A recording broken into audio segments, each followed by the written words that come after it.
Underground well elephant rescue. Keshavpur नाम के गांव में फलों के बाग और गन्ने का खेत बहुत थे।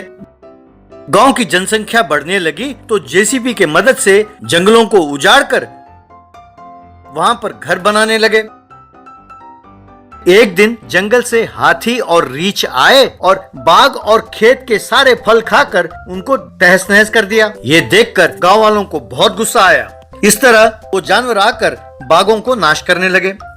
ऐसे में शहर में पढ़ाई पूरी करके विजय नाम का व्यक्ति गांव आया। गांव में सरपंच, भाइयों, इन जानवरों की मुसीबत दिन बर दिन बढ़ती जा रही है। उन्हें काबू में रखना बहुत मुश्किल हो रहा है। मैंने फैसला किया है कि शिकारी को बुलाकर उनको मार डालते हैं। आप लोग क्या कहते हो? हाँ, उन्हें मार डालो, उन्हें मार डालो। कह के चिल्लाने लगे। आप लोग गलत सोच रहे हैं। आप लोगों ने जंगल पर कब्जा कर लिया है, इसीलिए उन्हें ना पानी मिलता है ना खाने के लिए कुछ, इसीलिए गांव में टूट पड़े हैं वो लोग। अगर आप लोगों ने जंगल में ही इन सब चीजों का प्रबंध किया तो वो हमारे गांव की तरफ आएंगे ही नहीं। क्यों बेटा, पढ़ाई करके दिमाग खराब हो गया क्या? क्या कहते हो? उन्हें खाना और पानी पहुँचाए? गनीमत है तुमने ये नहीं कहा उन्हें फिल्म दिखाने ले जाओ या पब ले जाओ। जाओ जाओ बेटा। सरपंच जी, चाहे जितना मर्जी खर्च हो, इस शिकारी को बुलाओ और इन जानवरों को पून डालो। इस तरह नटवर लाल नाम का एक शिकारी उस गांव में पहुंचा। उसने जंगल में बड़े बड़े गड्ढे खोदे। उसके बाद खेत में चारपाई डालकर जानवरों की प्रतीक्षा करने लगा। गांव वाले हर रोज उसके लिए शराब और बिरयानी लाकर देते थे तो वो खा पी कर खराटे मारकर आराम से सोता था।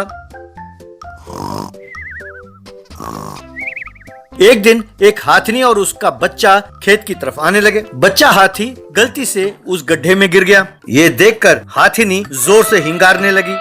तभी विजय वहां पहुंचा। वहां का हालत देखकर उसने तुरंत एक डंडे के सहारे उस छोटे बच्चे हाथी को बचाने की कोशिश करने लगा, पर उससे नहीं हुआ।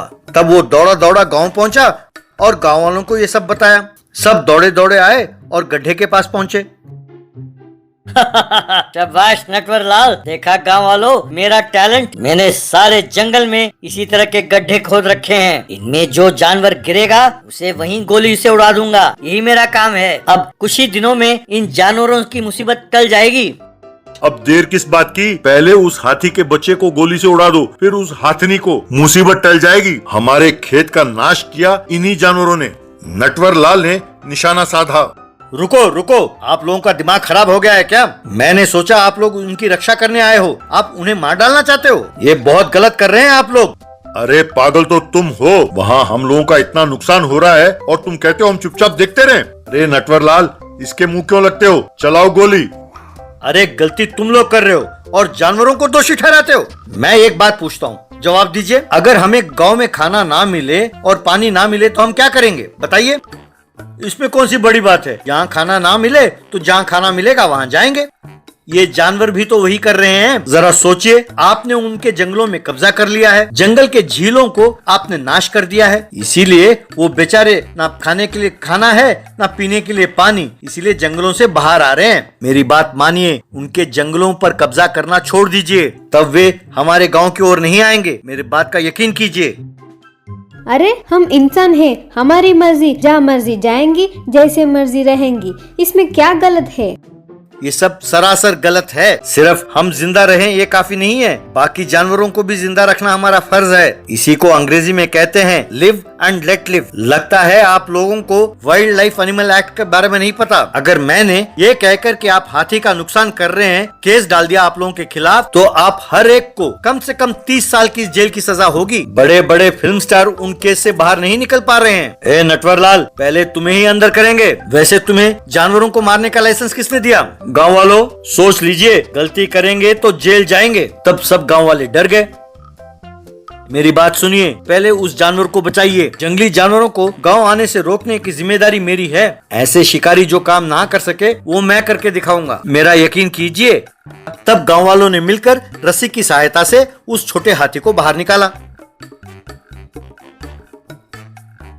तब हाथिनी ने अपने बच्चे को पास लिया और खुशी के मारे हिंकारने लगी। फिर वो दोनों वहां से चले गए। बाद में विजय ने गांव वालों की मदद से जंगल में बने घरों को तोड़फोड़ दिया।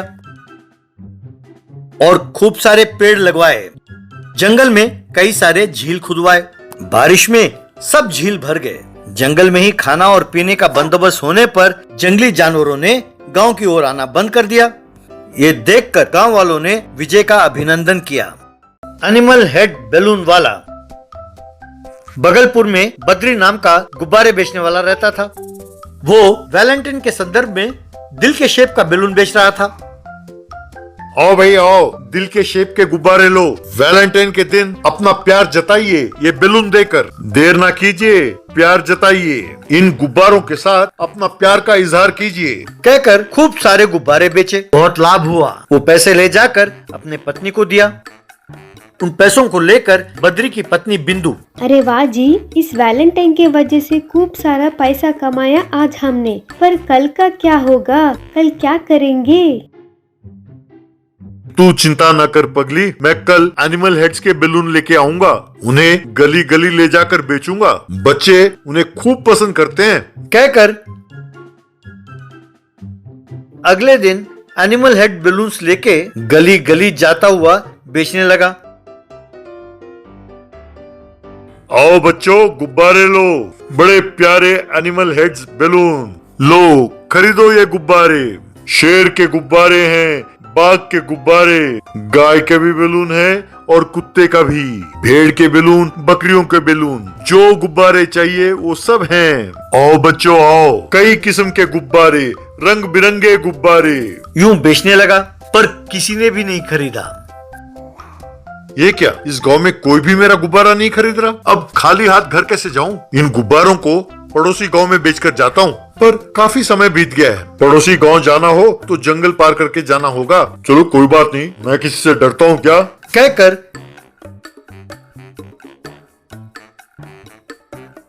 जंगल के रास्ते से पड़ोसी गांव जाने लगा। काफी अंधेरा हो चुका था तो एक पेड़ के नीचे बैठकर बद्री, अरे बाप रे, रात हो गई है, अंधेरा है। अब जंगल के रास्ते रात को जाना ठीक नहीं है। इस पेड़ के नीचे सोया तो कोई शेर आके मुझे खा जाएगा, इसलिए गुब्बारों के साथ पेड़ पर चढ़कर बैठूंगा। कहकर पेड़ पर चढ़कर गुब्बारों को हाथ में बांधकर सो गया। तभी पड़ोसी गांव का रावत नाम का आदमी अपने भैंसों को ढूंढते हुए वहां आया।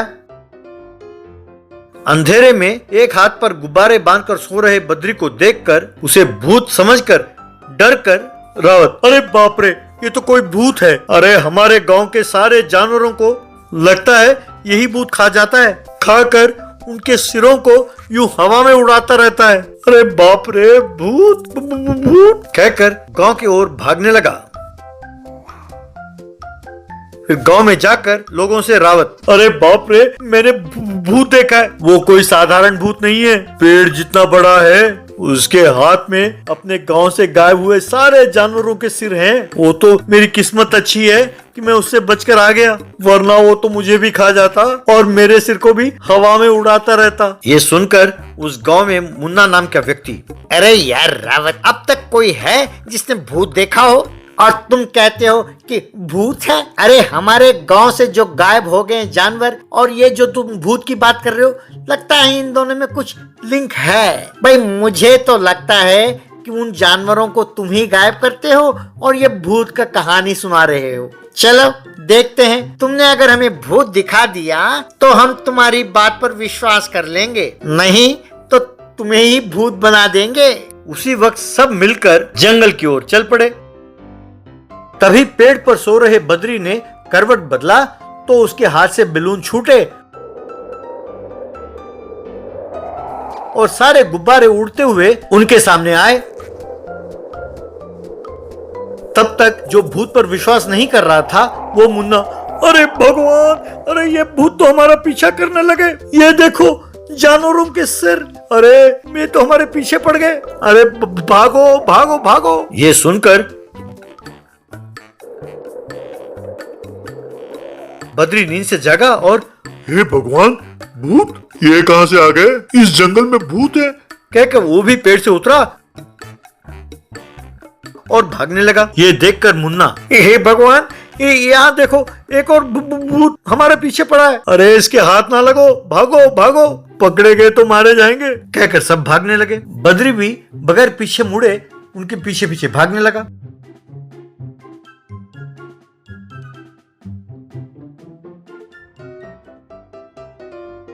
सब अलग अलग दिशा में भागने लगे और एक जगह जाकर छिप गए। बद्री यूं दौड़ता हुआ गांव के अंदर चला गया।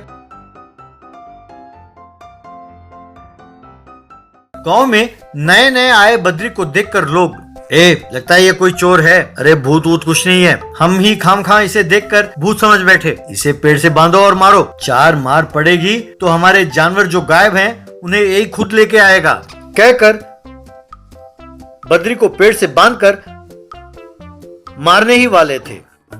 भैया मुझे ना मारो भैया, मेरा नाम बद्री है, मैं गुब्बारे बेचता हूँ, मैं पड़ोसी गांव में रहता हूँ। कल हमारे गांव में एक भी गुब्बारा नहीं बिका तो यहाँ बेचने में आया, अंधेरा हो गया तो पेड़ पर चढ़कर सो गया। जब सबने भूत भूत चिल्लाया तो मैं भी डर कर उनके साथ भाग कर आ गया। यूं कहने पर भी लोगों ने उसकी बात का विश्वास नहीं किया।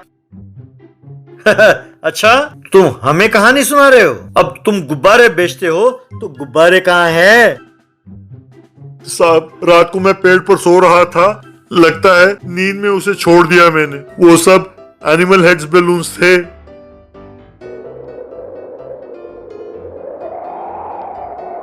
तभी उसके गुब्बारे उड़ते उड़ते एक पेड़ से जाकर टकराए और वहां फंस गए। उन्हें दिखाते हुए, देखिए साहब वही है मेरे गुब्बारे। मैंने सोचा बच्चे खरीदेंगे इसीलिए कल लेके आया था। अरे यार ये तुमने क्या किया? रात को इसे देखकर ही हम लोग घबरा गए थे और हमने इसे भूत समझा। ये सब उस रावत के वजह से ही हुआ, डरपोक कहीं का, गुब्बारों को देखकर भूत समझ बैठा, कहकर बद्री को छोड़ दिया और उसके हाथ में 200 रुपए देकर जाओ जाओ आराम से जियो कहकर उसे भेज दिया। बद्री खुश होकर घर चला गया।